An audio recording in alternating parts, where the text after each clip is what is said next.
Good evening, everyone. We continue to wrap up the book of Leviticus, chapter 25, starting from verse 23 to the end of this chapter. By way of review, I want us to remember that whatever rules that are given from chapter 23 has to do with something God told Moses at Mount Sinai. Whatever is being discussed, whether it's about the land, the Sabbath for the land, the sale of the land, please make sure at the back of our mind, the entire core lesson here is about justice. God is very concerned about justice, just judgment.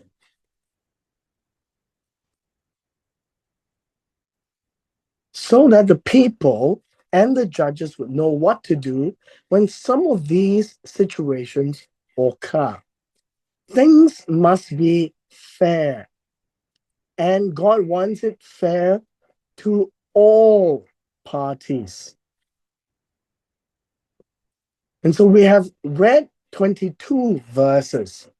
The axiom that I try to help all of us understand is this: it is God's land, therefore, it must follow God's rules. Now, this is what we will see more prevalently today. So, given this at the back of our mind, let us read verse 23. Verse 23 begins this way. It says, "And the land, and this will be the promised land,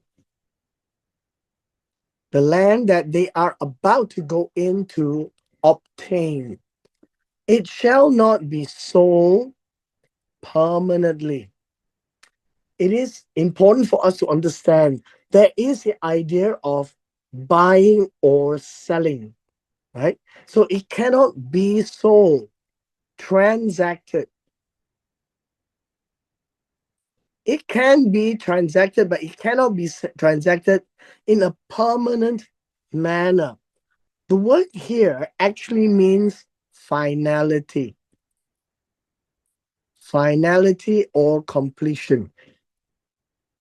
What does that mean? It means that it cannot be sold and owned in perpetuity. As we have discussed yesterday, we talked about leasehold. And much of the discussion revolves around leasehold, that in the year of Jubilee, that it needs to be returned back. And so if you sell the land before the year of Jubilee, the longer it is from the year of Jubilee, the more expensive. The shorter the duration to the year of Jubilee, then the less expensive. But here, God wants them to understand this particular rule. It is not to be sold permanently. There is no finality in the sale. As you can see, in a proper sale, there needs to be a transfer of ownership. And so when Abraham bought the land from the sons of Ekron, the Hittites, and used the land to bury Sarah, he bought the land and had the witnesses, the rest of the Hittites, to see that it was actually transacted with proper amount of silver in shekel being passed over. And there is a concept of a permanence of ownership. There was a transfer of ownership. So if you were to buy a donkey, then the donkey passes ownership. In verse 23, we are thus told that when the land is in discussion, the land can never be permanently sold. meaning there is no such thing called freehold. Freehold does not exist in the language of the promised land. And thus, God wants them to understand why. The reason being is that the land belongs to God. For you are only a temporary ownership, strangers and sojourners with me. This is about Ger, right? It is someone who is a temporary dweller, a Ger, a stranger, right? A Ger, a temporary dweller.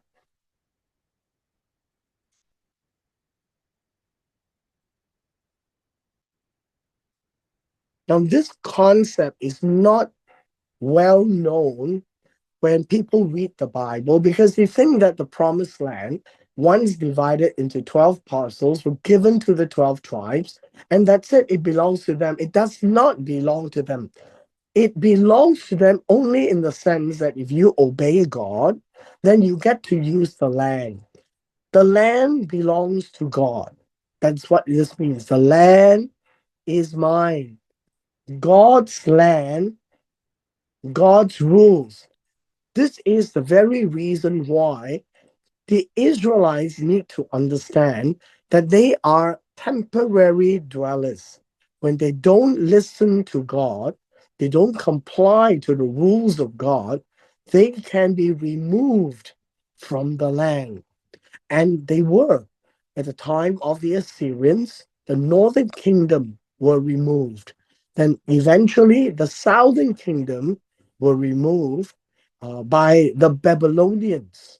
And so God wants us today, as we read this, to understand that in all the land of your possession, you shall grant redemption of the land.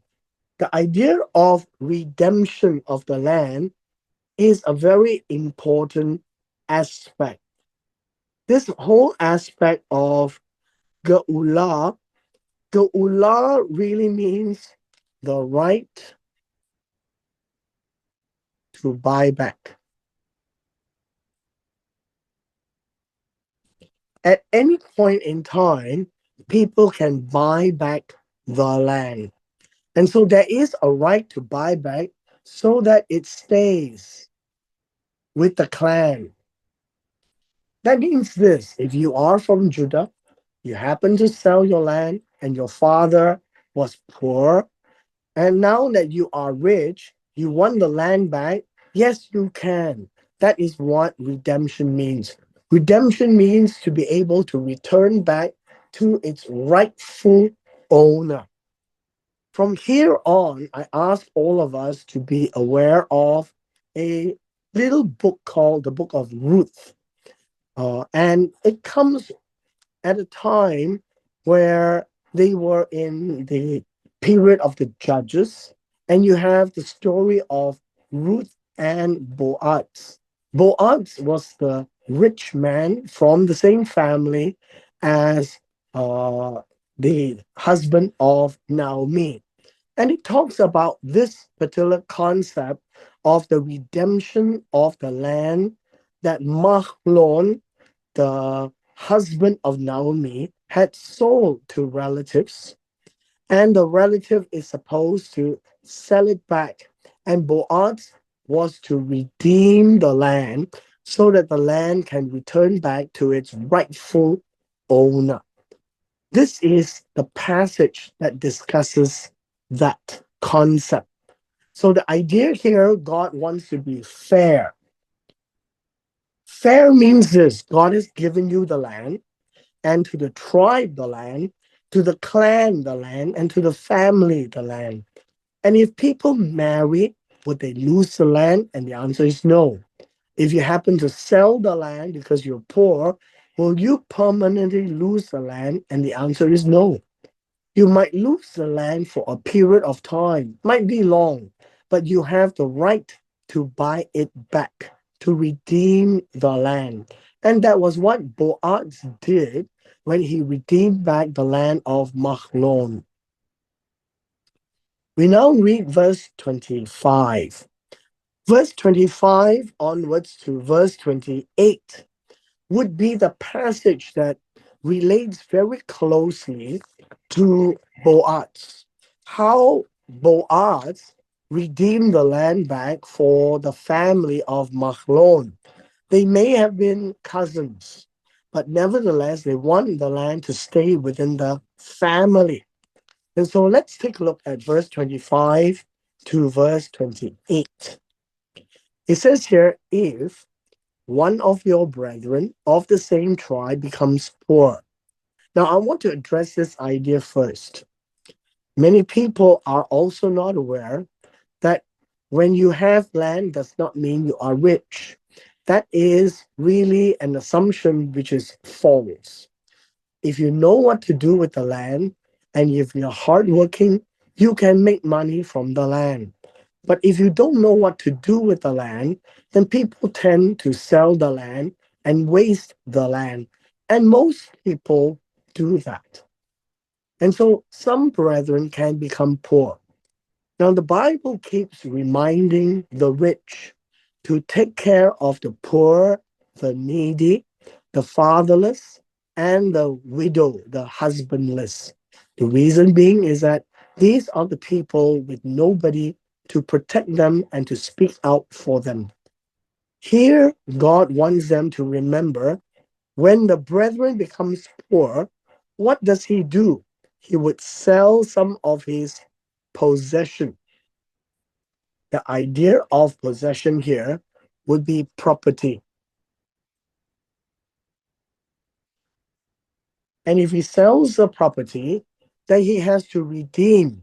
So if his redeeming relative comes to redeem it, and in this case, Boaz, then he may redeem what his brother has sold. What Mahlon sold, Boaz can buy back. Obviously, a closer brethren didn't want to do that, so Boaz took that responsibility and also married Ruth. Now, if the man has no one to redeem it, but he himself becomes able to redeem it, meaning this is talking about the brethren. The brethren becomes able to redeem it, then he has to go and buy it back. Let him count the years since it was sold, restore the remaining to the man whom he sold it. Remember, when you sell it, there is an idea of the year of Jubilee. If he happens to buy it, then he has to pay the man for what he would have been able to use it for. Now that you want it back, he can't use it anymore. So you have to compensate him. So restore is the idea of compensation. To compensate. Why is this important? It's because it is fair. You are not taking it away just because there's a rule that you can redeem. You can't just suddenly walk in and take it away and buy it back. Then you have to be able to compensate for the time, the remainder of the time that he could have used it, that he may return to his possession. Now, it's important to understand that fairness has to be seen and done. The person who sold it, the person who bought it, and the time when you come to redeem it. So it needs to be compensated when it gets back into your possession. But if he's not able to restore it to himself, then what was sold shall remain in the hand of him who bought it until the year of Jubilee. So remember, when it hits the year of Jubilee right here, then in the Jubilee it shall be released, freedom, and he shall return to his possession. If you want it earlier, you must pay compensation for it. Now, remember, all of this is regarding the sale of property and land. And it is to be fair to the buyer and fair to the seller. Because the land was given by God to the tribe, to the clan, to the family, it cannot be removed from their possession. And so that is what God means, that land cannot be sold permanently. A piece of land that belongs to Judah cannot belong to, say, Ephraim tomorrow. Then it'll be all over the place. The land must remain in the hand of the original tribe and the original family if possible. Verse 29. Now we talk about property that is a house. It is important for us to realize that this chapter deals with the buying and selling and to make sure that there is fairness in the transaction. We have seen that people who were sold, which we commonly call slaves, has to be set free. It is important for them, for everyone to know that nobody owns another property forever, not a human being, not the land. If a man sells a house in a walled city is more expensive because it is safe, it is protected. He may redeem it within a whole year after it's sold. There is a 1 year cooling period, a full year which he may redeem it. I would like to call it the cooling period. Why? Because there is a period after selling that you have the freedom to buy back. Now, the second option is, but if it's not redeemed within the space of a full year, then the house of the walled city shall belong permanently to him who bought it. Now, in this case, you would find that um, this word here is the same word as permanence. He can now own it in perpetuity. He cannot do it with land, but he can do it with house. When we talk about house, we are not talking about a tent. We're talking about a house where it is brick. It is a permanent place of dwelling. It is not a tent. And so, if that is the case, if after a year the person doesn't buy it back, then the one who has bought it can own it completely. There is a transfer of deed and it becomes freehold for a house, but it's not for a land. So notice, land, no freehold. House, yes. And throughout the generations, they can own it and pass it down generation to generation. When it comes to the year of Jubilee, it is not to be released because it is permanent. The only thing that needs to be released in the year of Jubilee would be a life and the land. Now we come to the situation where it is actually in villages. The house of villages which have no wall around them shall be counted as fields of the country. Now, what does that mean? Understand this, that in the old days, you get a walled city. And in the walled city, you will have houses constructed. And this is permanent. Now, when you're outside, you can have your abode too. But it is unwalled. Now, unwalled means that you are out in a field and it is treated as in a field. That is what it means. It is treated as if it is part and parcel of a field. It is open air. There is no wall, there is no limitation to the security. So we read here, they may be redeemed and be released in the year of Jubilee. There is freedom. Why? Understand the principle. This is house, this is land. And land that is no freehold, house that is freehold. The treatment of the house that is in the village is treated as fields. Fields means open territory, land. Verse 32. There is another situation, the cities of the Levites.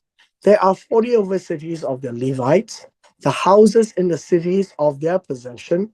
The Levites may redeem at any time. There is no limitation.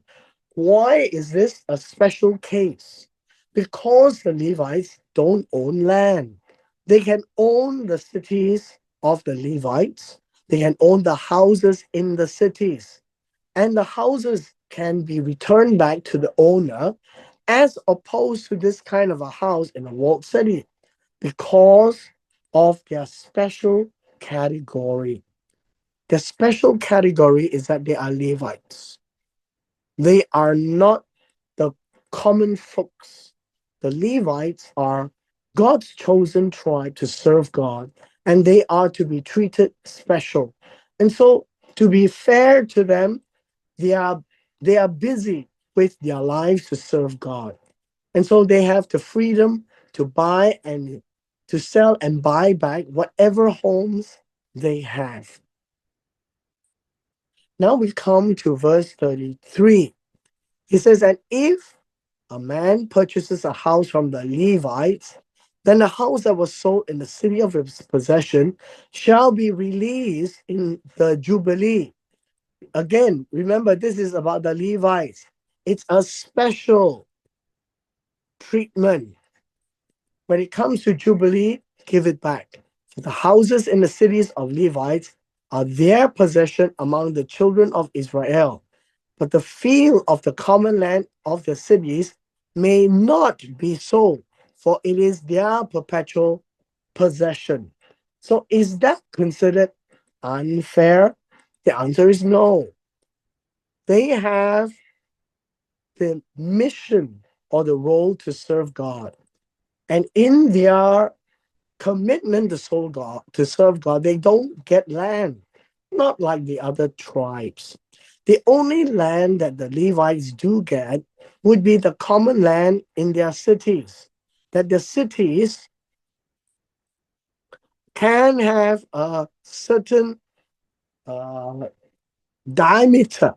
And the diameter is, I think, 2 kilometers. The whole idea there is that no one can exceed that 2 kilometer radius so that the Levites will never break the Sabbath. And there is land for them to graze their animals or plant some stuff. And so that land is not freely tradable. And when it's traded, then it needs to be bought back as a house to be bought back by the Levites. But the field, which is land, cannot be sold. And so God says, don't touch this land here. They belong to the Levite. If you buy the house, you're helping them. That's all you're ever doing. You can never own the property that belongs to a Levite. But if it's any of the 12 tribes, yes, you can. 1 year. He's given a year to think about it. To the Levites, no, he can redeem it anytime. So the treatment for the Levites is different. In God's mind, that is fair to all parties. God is a fair God. Why? Because they are not commerce driven. They do it or sell it just because they need the money. But apart from that, their whole focus is to serve God. Verse 35. Again, if one of your brethren, we're not talking about Egyptians, we're not talking about Moabites, is within the tribes, within the 12 tribes. When he becomes poor, he grows poor. He is oppressed. He is low. He has no money, no economic ability, and falls into poverty. Now, the idea of poverty literally means the hand is shaking. That is what it means. That there is the hands are shaking. They are that poor. That is what poverty means. They now don't own a house. They don't own the land. They probably don't have enough money to buy food. And hence the hands are shaking. So this is what poverty means. Hands are shaking. They are so lowly now. And God now tells them, you shall help him like a stranger or a sojourner.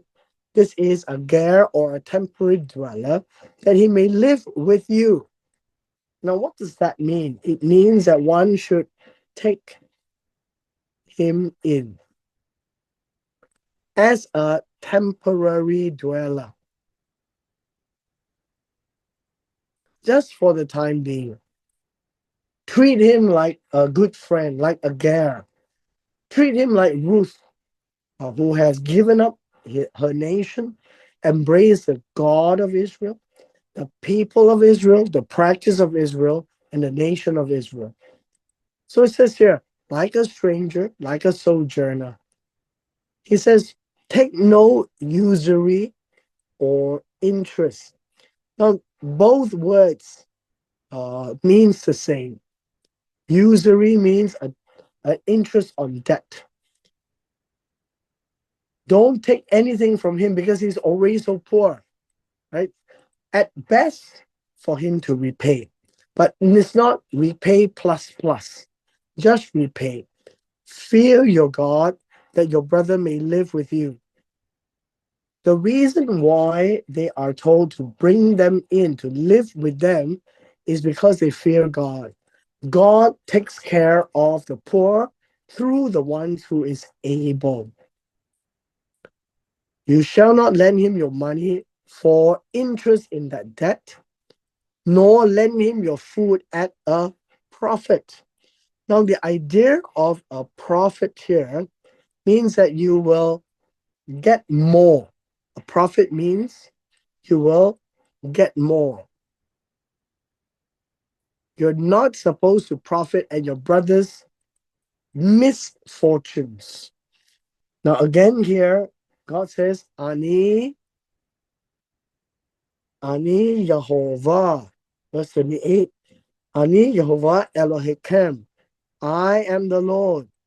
This is to remind them this is what God will do, and God will protect the poor, the needy, the fatherless, and the widow, because God will use those who is able to help the rest. Pay attention. Ani Yehovah. I am the wise God. I gave you all this to help others, who brought you out of the land of Egypt to give you the land of Canaan and to be your God. You must remember how tough it is to be in Israel, and that you must take care of those who are unable to take care of themselves.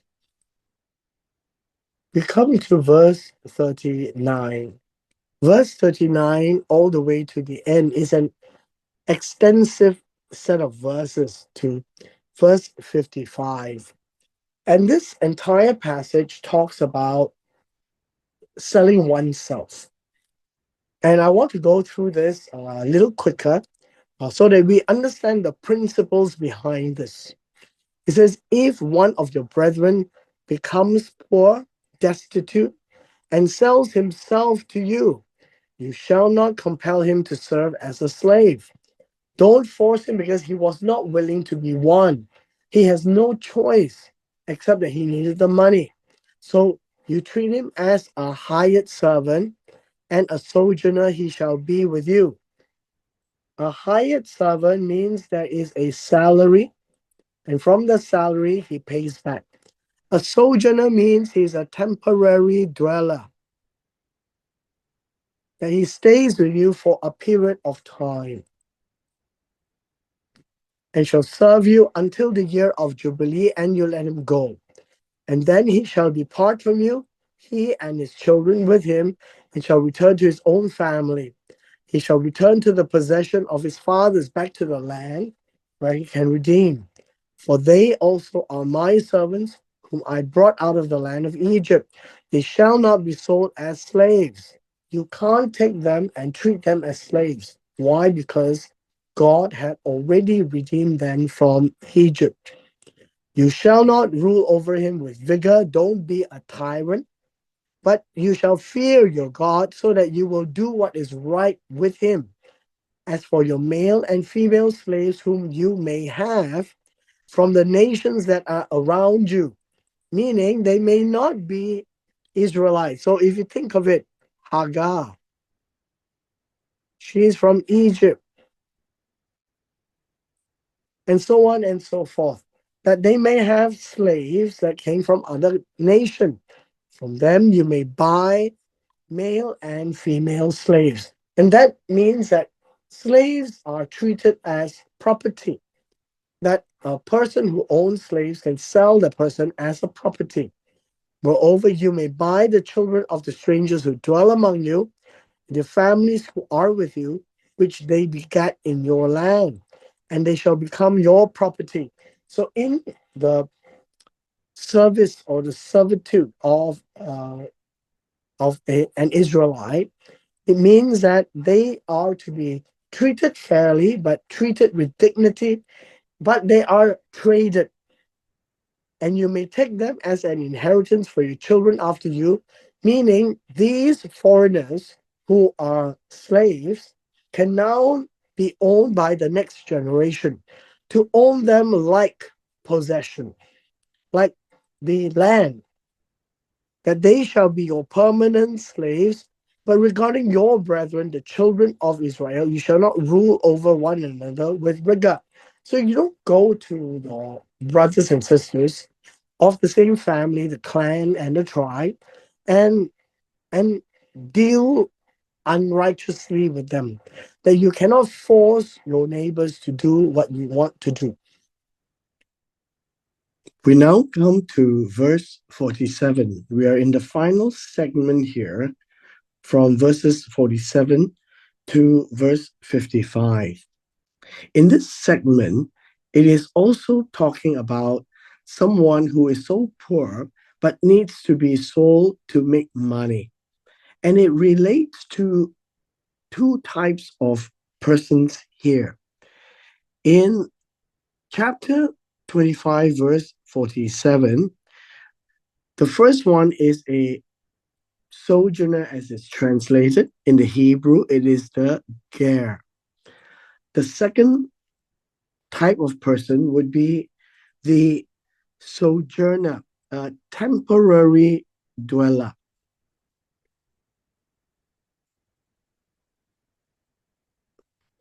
It says here, now, if a sojourner or a stranger, a ger or a temporary dweller, close to you becomes rich, these people are the ones that have joined the nation, like Ruth, somebody who have embraced the God of Israel and wants to be part of them, and is part of that nation, but they are not natives Israelites.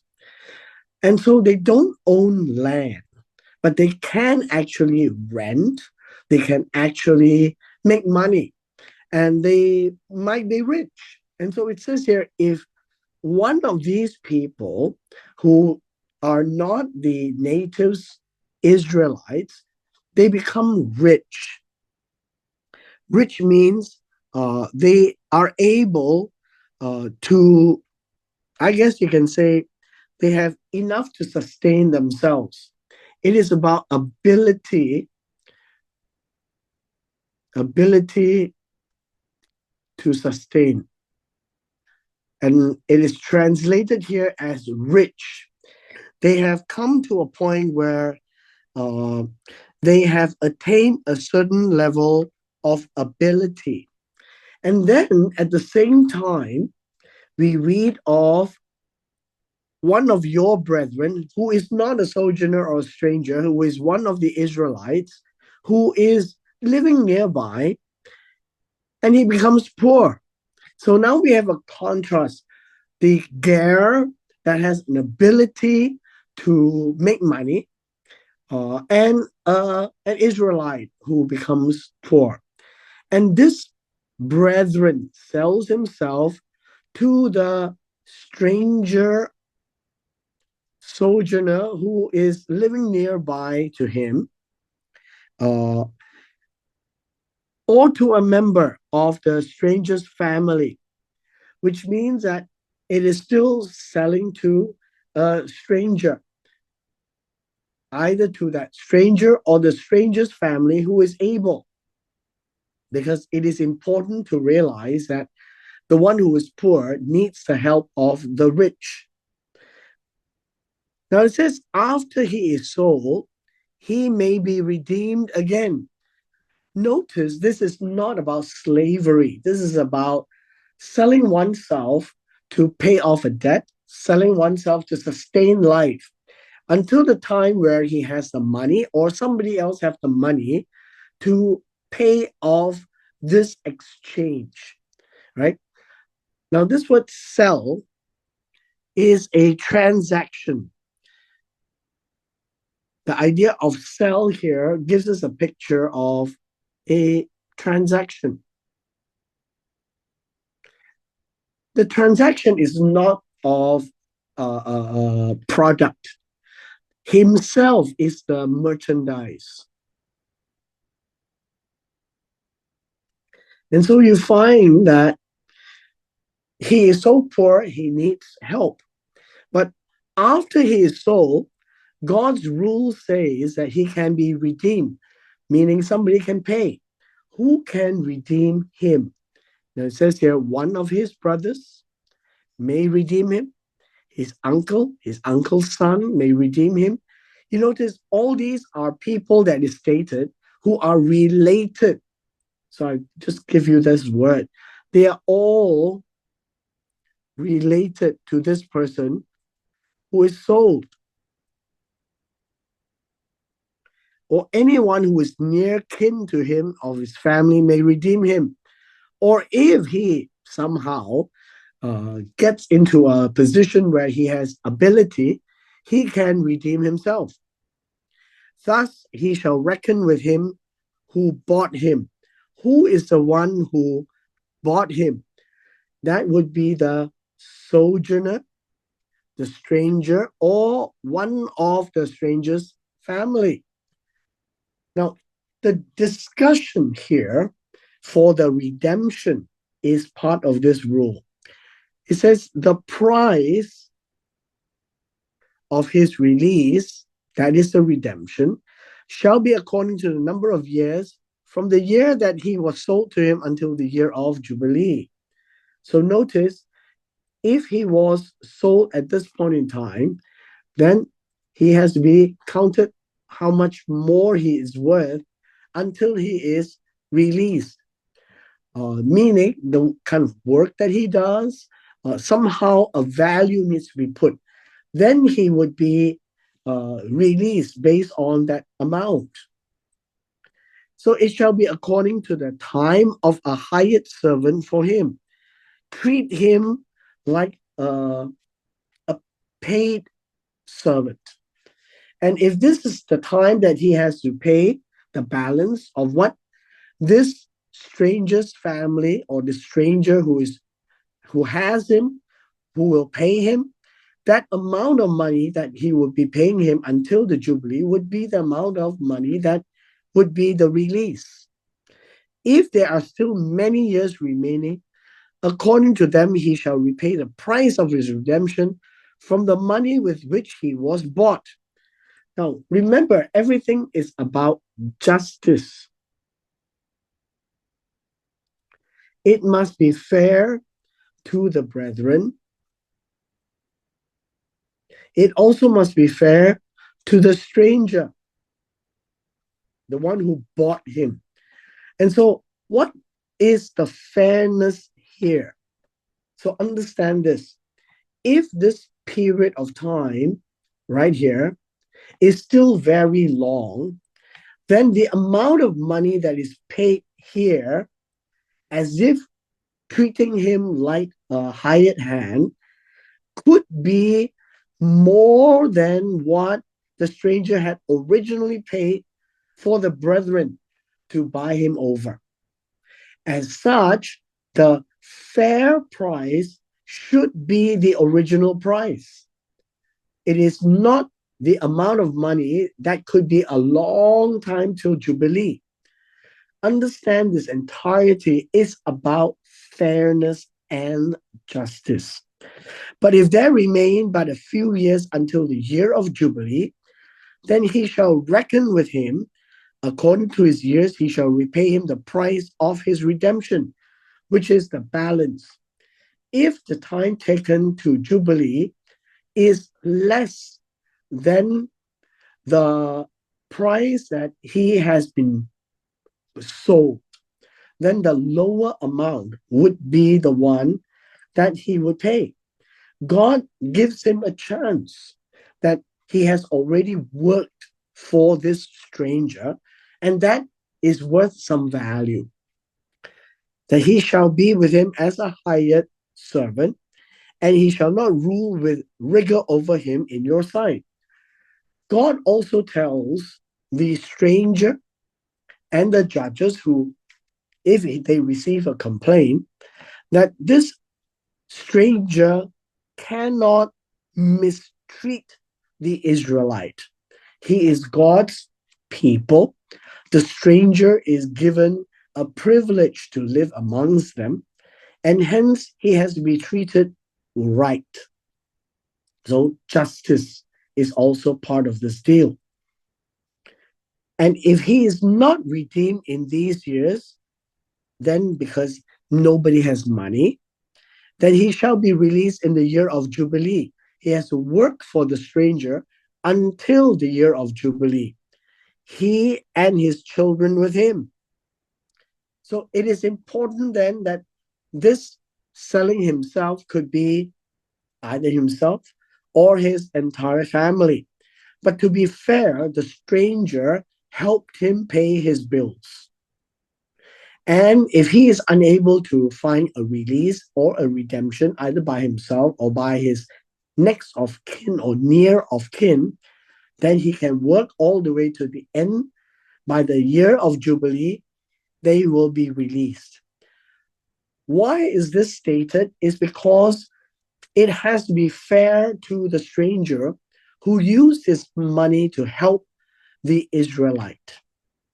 And the way to help the Israelite is for the Israelite to pay back by working for the stranger. And maybe the stranger will make money, and maybe the stranger will give him money, but he has to be dealt with in a fair manner. The final statement here is poignant. For the children of Israel are servants to me, not servants to the strangers. And so they are my servants whom I brought out of the land of Egypt. What does that mean? It means that the children of Israel, if they are sold to the strangers, it is as if God is giving them a chance because you belong to me. I give you a fair deal. If you are poor, you can sell yourself to the stranger. The stranger must take care of you. And so the children of Israel are servants to me. They are my servants whom I brought out of the land of Egypt. Instead of serving Egyptians, they are now going to serve God. And the rule is if anyone mistreats God's people, God will deal with them. And so the stranger is warned that he shall not rule with rigor over him. The Israelites are told to watch for their brethren. Yes, they may be sold. Yes, they may earn and serve a stranger, but they shall never suffer under their hands, because the children of Israel belongs to God. The final statement, as usual, Ani Yehovah. Ani Yehovah, your Elohim. He is a just God. He expects fairness and justice. And so this chapter is very much about the character of God mirrored in the people based on the rules of transaction and financial exchange. Because at the end of the day, nobody should suffer from a genuine transaction. When these rules are violated, then it will misrepresent God. And God expects the Israelites, particularly the judges, to deal with the violation. And with this, we come to the end of our session today.